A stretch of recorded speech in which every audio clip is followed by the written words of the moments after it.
another Pretalk. Today with Brynn Chadwick. Brynn, welcome. Thank you. Thank you for having me.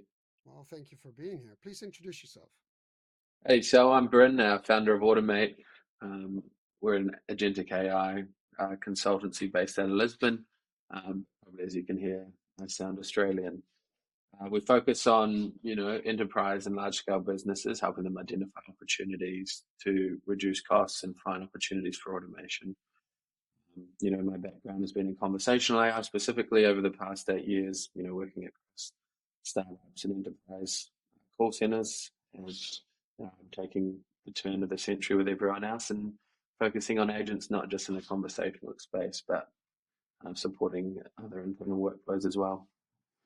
Interesting. Now you're at the summit. You are in the panel that's going to talk about beyond the buzz, practical applications of LLM agents, specifically agents. Now you just said you work with agents. Now I have one question. Since you work with agents, um, companies that start with or think about introducing an agentic AI, basically, that's what we're talking about.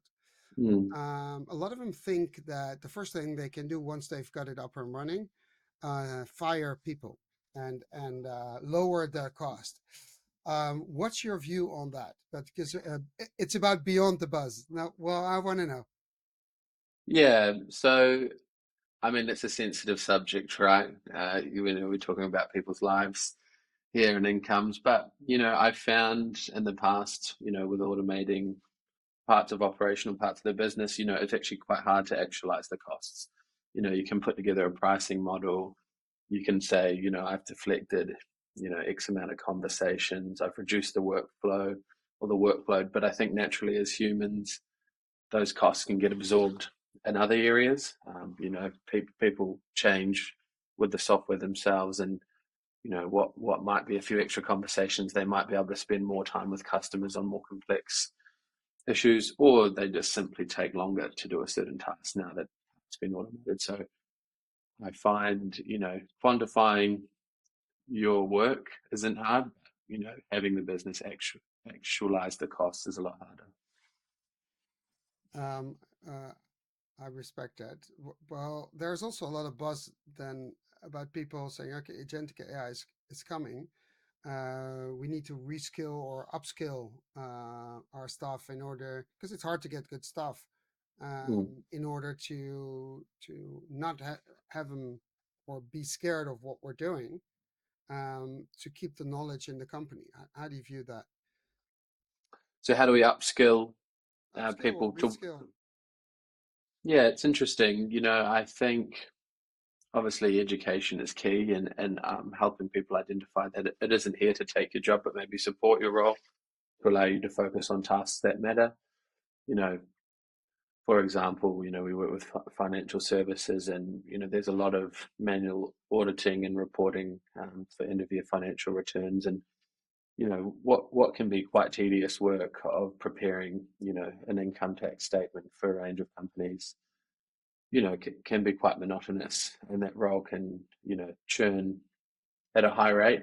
But to be able to maybe make that part of another role or allow people to focus on other parts of reporting and have an agentic agent working in the background and doing that work for you, collecting income statements, preparing financial returns.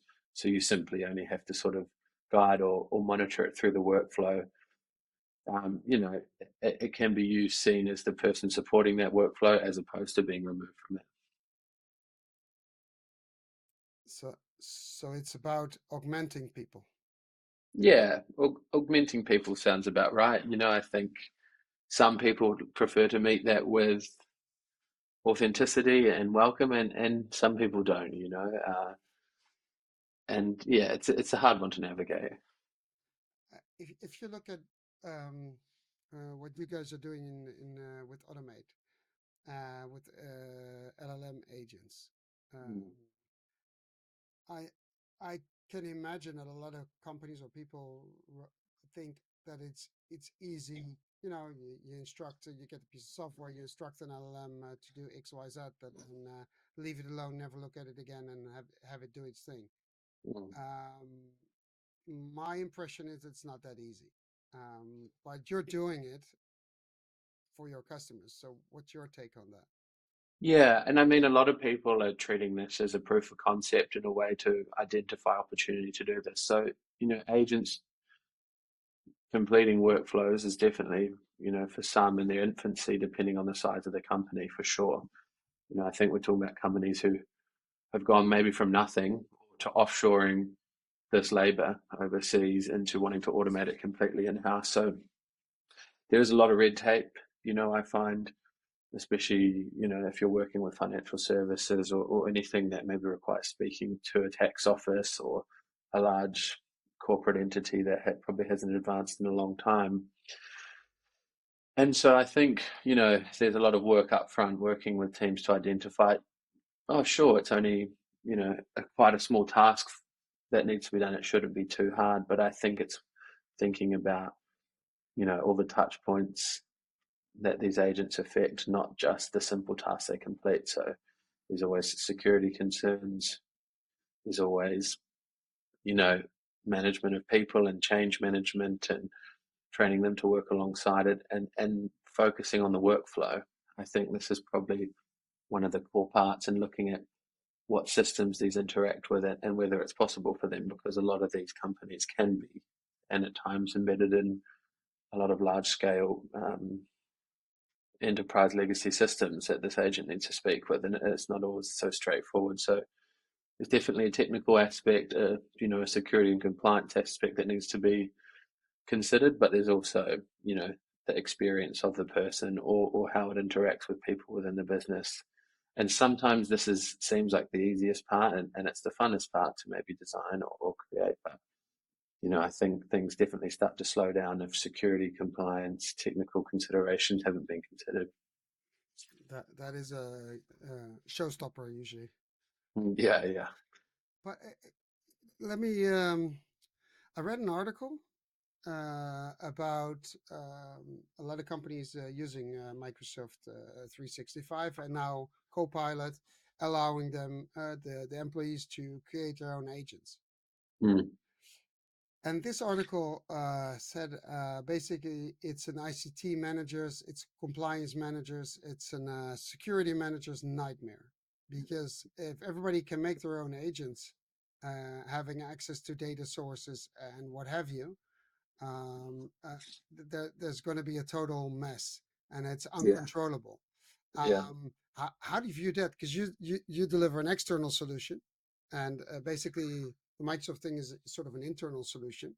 How do you view that? Yeah, I mean, you're working within the Microsoft ecosystem, so you're going to be a large enterprise, maybe to some degree, and you're going to be within a fairly secure ecosystem if you're building within that suite already. Um, and definitely with financial services, RPA and other tools like Power Automate and stuff within the Microsoft suite have become beneficial. But I guess you're kind of designating. I don't think everyone would have free reign of every data source available, right? Like in most enterprises, certain people get certain access, and maybe that's partitioned to an expert or a team who create these or at least review these. In hindsight, I think it's cool to have everyone building them, but again, there's probably a level of management or compliance checking. Or, I think about there's certain teams within businesses, from past experience, who are the conversational team or the agentic team who build these or at least partition these. Well, it turns out, according to the article, that people are building basically to automate their own work to make their life easier, and Yeah, have in their space their own data sources or copy data true. sources, and do stuff. And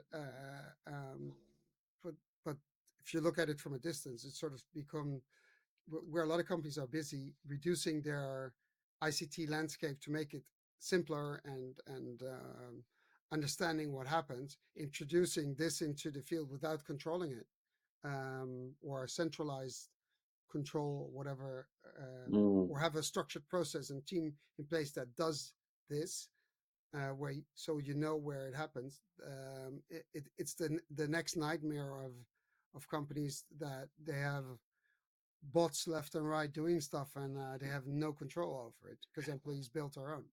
Yeah, that's true, and I think all of us use it on a day-to-day basis, even for the simplest of tasks, from writing to emails to, Sure. basic maths and calculations. And if people are doing this in their own space and it's making them more productive and they're getting paid for it, I think that's fine. I think we've seen a change of our work. We've become more productive as people, but maybe people's compensation hasn't been accurately, compensated right. Like the teams are getting smaller, the output's getting bigger, but maybe someone's wage hasn't changed considerably except for inflation in the past couple of years. And maybe this is a bit controversial, but if it's a way to take money back from the man and you have extra time in your day to be with your family or play golf and no one knows, like maybe that's all right. Sounds a bit Um, like the story of the guy who had a couple of jobs at the same time, right? yeah. Like that's This quite a guy who story. offshored his own job with Yeah. that. I think that's me speaking candidly, but obviously that wouldn't be met with the most welcoming approach if you told your boss that. No, but if you talk about a big company, I would presume there's nothing against your people being more productive and getting the boring work off your desk and have it done by a bot that does it 24 hours a day, no complaints, no never sick, Mm. doesn't go out to smoke, whatever. Um, that I understand and I can see, but um, in my opinion, in order to do it in a to don't get all the make all the mistakes and have all the pain involved in developing these kind of things and the risk involved and better than a lot of other people what the problems and the risks are where it goes south. um, I think companies should encourage to do it, but do it in a central way, guided by a team that knows what it's doing, and where the company decides, yes, we do this in a bot, or no, we don't do it in a bot for reason X, Y, Z. So Yeah, and I think these things they can become expensive now. Like I think there's an assumption that they just cost the same as things in software that's been there in their past, but the computers is a lot larger than other things we've seen before, especially if it's doing any sort of reasoning or thinking. And it's not just like old conversational AI routing people somewhere, presenting a predetermined response.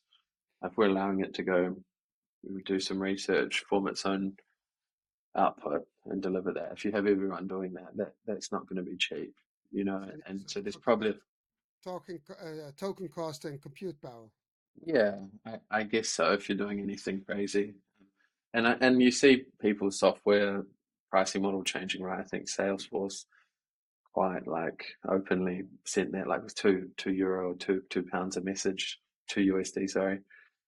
Like, I think that can add up quite quickly if you're in a large business and people are given free rein to make bots. I think if you can get away with doing your work behind the scenes, your manager or someone will soon see a cost coming from somewhere. If you're automating a lot of your job, that is. So I'm sure you'll stand out eventually. Yeah, well, so you And have you to, might you might get a promotion at the same time, right? and the, and then your task is to drive the cost down that you incurred. Yeah, yeah.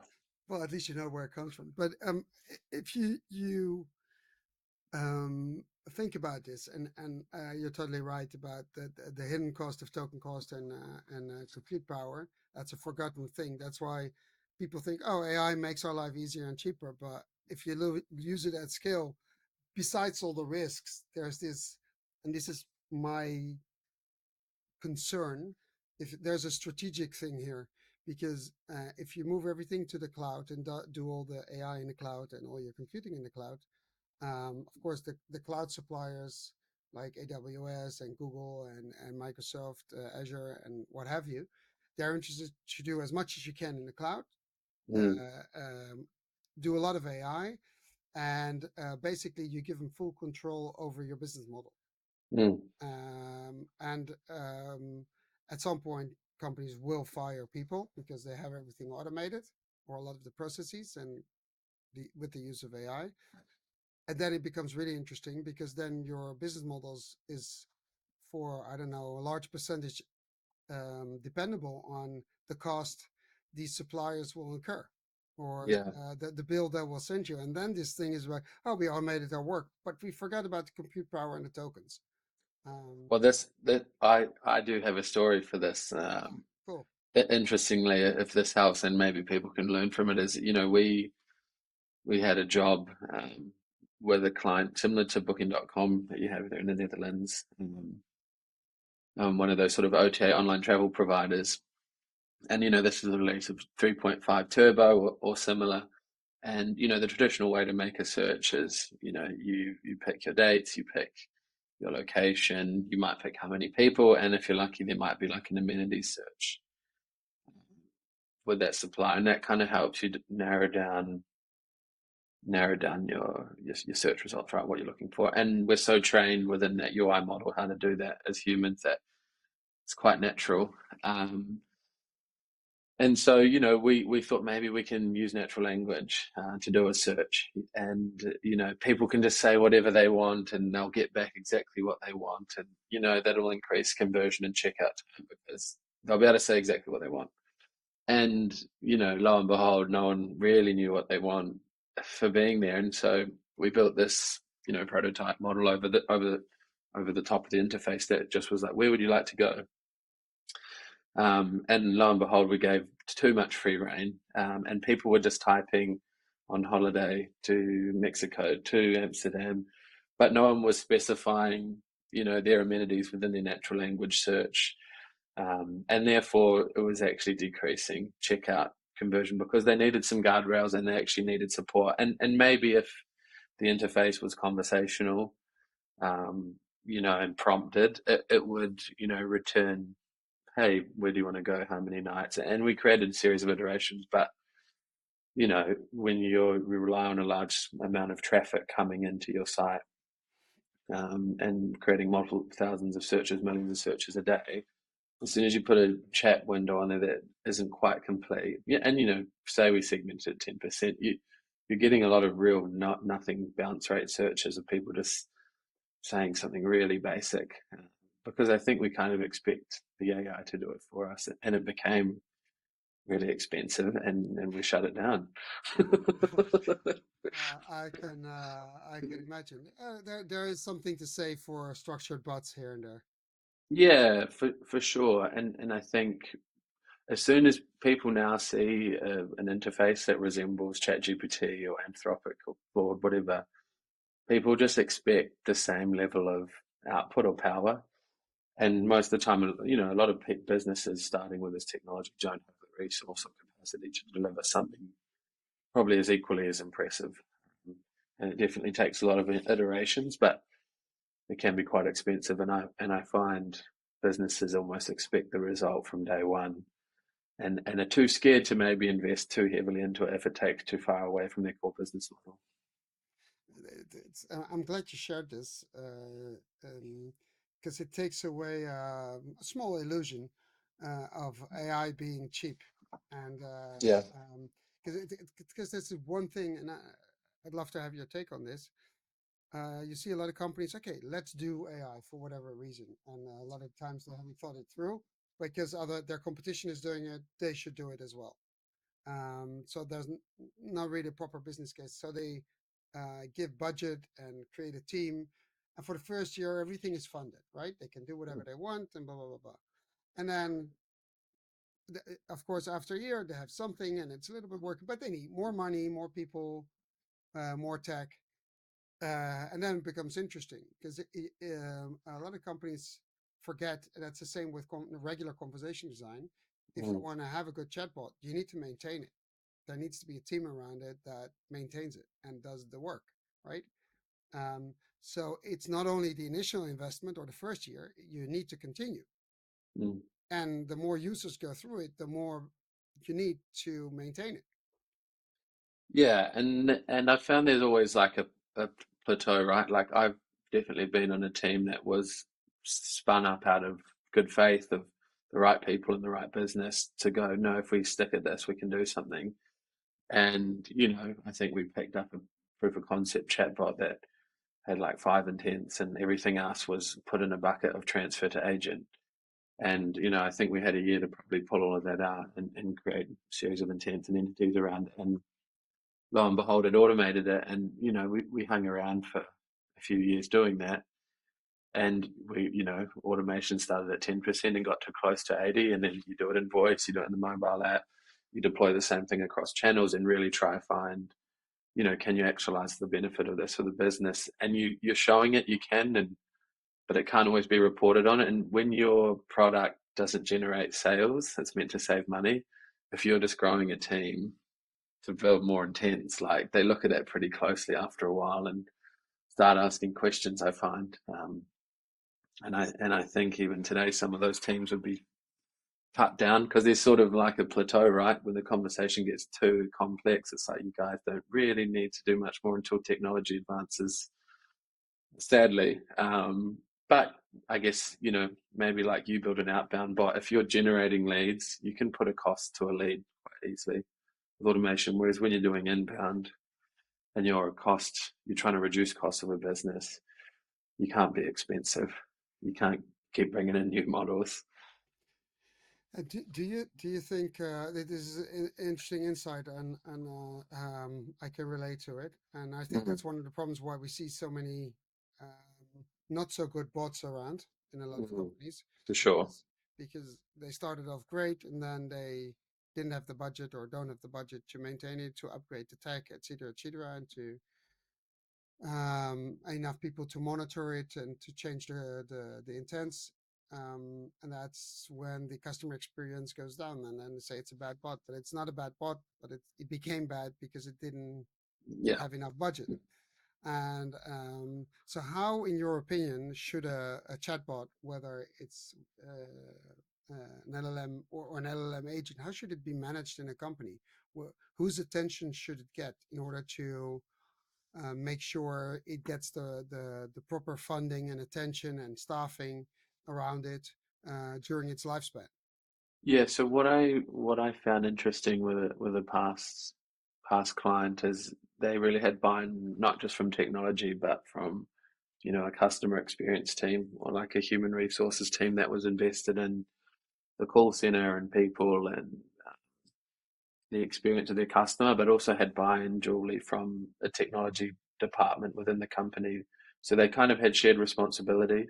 It wasn't just a pet project that was spun up out of technology and didn't really have any business momentum. I think the momentum of the business to improve the customer experience and reduce the call time or even the wait time, there was a narrative that it was improving the customer experience. There's a narrative that there was a cost reduction potentially involved for the company, and there was a technology play at hand. And I think having that shared commitment across departments or product lines definitely helped drive the momentum forward of a shared goal, as opposed to, oh, I want to build something with this new OpenAI model and let's get it up and spinning, but it's costing us a lot, but it'll be better, but I can't actually tell you if it'll actually benefit the business just yet. But just wait a year while I spend a lot of money on burning token cost. And so you really got to unite people on that journey and even have a roadmap. But I understand that, and I think you're right. But if you talk about ownership, right? Yeah, At some point, if you have five captains on the ship, then you're pretty sure that the ship will sink, because yeah, if five people are responsible, no one is responsible. So yeah. or where should the final responsibility or ownership lie? And have heard people say, some people said IT, other people said marketing, other people Mm, said sales, the board. Um, I'm interested because you look at it from an operational perspective.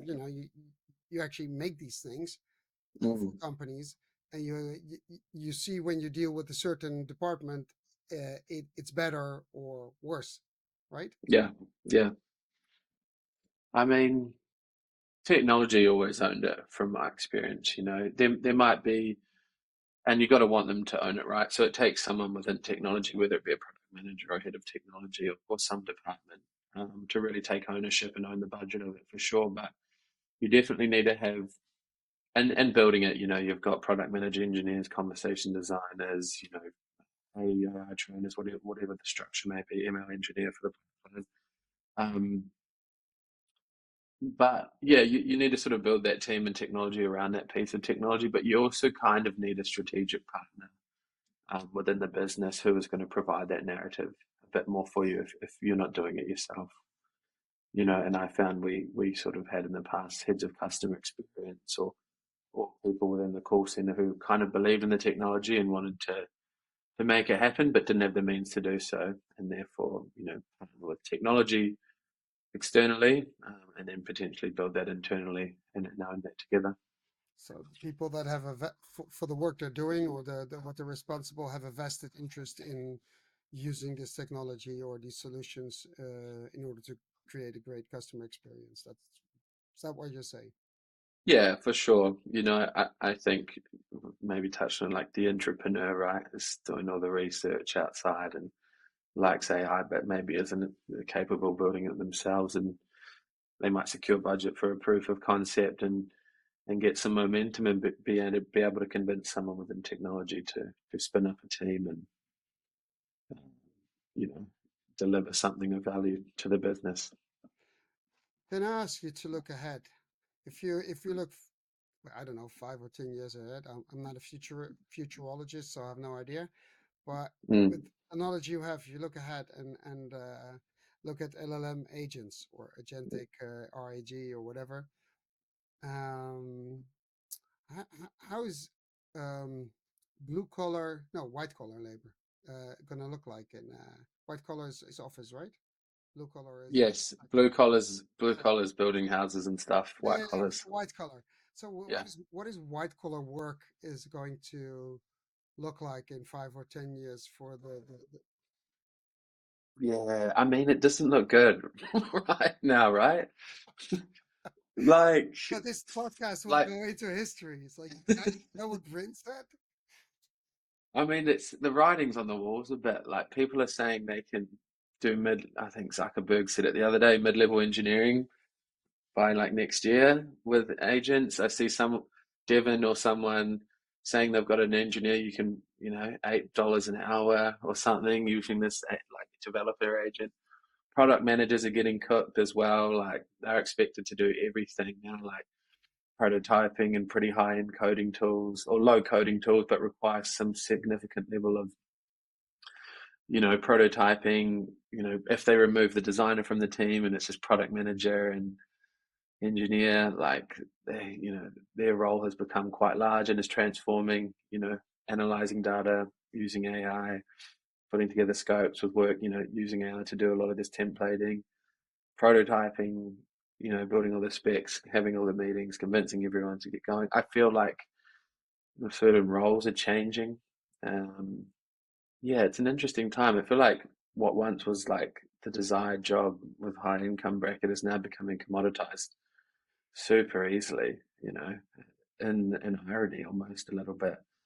A lot of teams are getting smaller and becoming far more productive, and there's like the role of the generalist is going.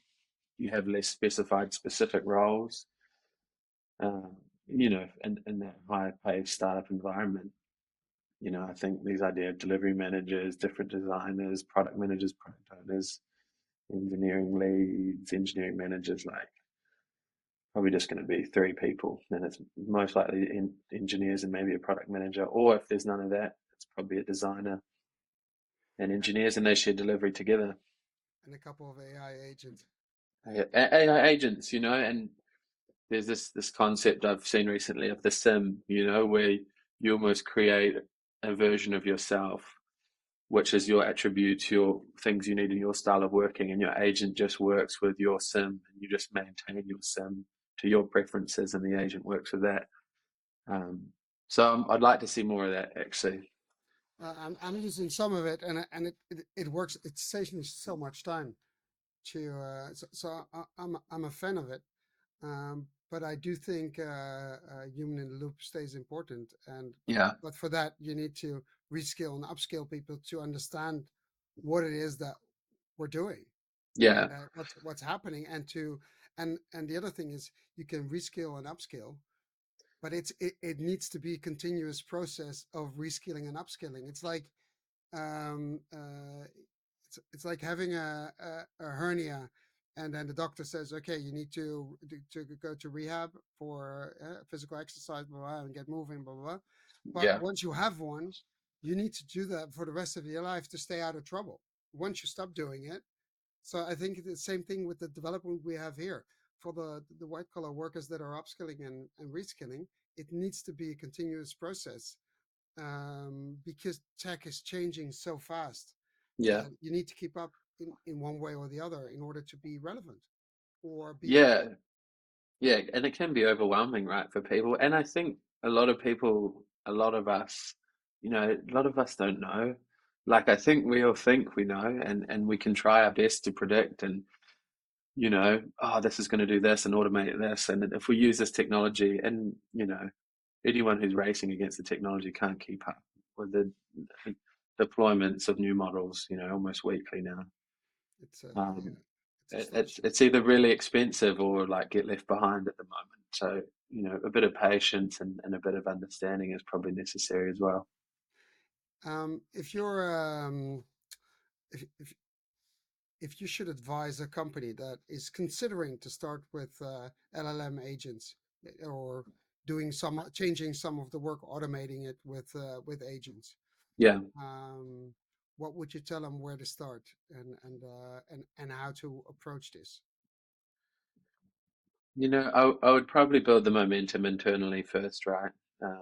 Those people we talk about who are entrepreneurs, that have a passion for AI, and they might not be able to build it, but they might be the expert in understanding where there's opportunity for agents to be able to, routinely take tasks away or save them and their team time and money, and sort of do that work to map them processes yourself, and do your due diligence so you don't have to pay a consultant a lot to do it for you, because they're just going to tell you. I'm underselling myself here, by the way, but it helps if there's internal momentum and investment going forward, and I think building those opportunities up internally, looking at service design blueprints, building up small artifacts with your team, building a small cost evaluation model of this task takes us this long and we do it this many times a day, like doing some real practical pieces of work and putting together sort of a use case that might incentivize buy-in from other stakeholders or other people in the business. And then people like us can pick it up and build it. But no, like I think getting that momentum internally, don't jump towards the new flashy technology straight away, but think, this is taking us ages. We could save some time here. Or there's an opportunity for us to talk to more customers or interact with more of our customers at a one-to-one scale. Now, what does that look like? I hear two things. If I can summarize, I Some of us. find the low hanging fruit where you can make an example where you can show that it actually delivers Yeah, cost wise, customer service wise, etc. And the other one is find points where you can use it to scale. yeah. And that's what I heard. Is that, I presume that's correct? Yeah, like low hanging fruit always helps. It's easier to do first and it secures your buy-in. But yeah, have a long-term plan for the future, even if that's a roadmap or what it looks like to continue that investment if you do start small. Okay. Bryn, thank you very much for your time. I really enjoyed it and learned it. Looking forward to seeing you in Edinburgh.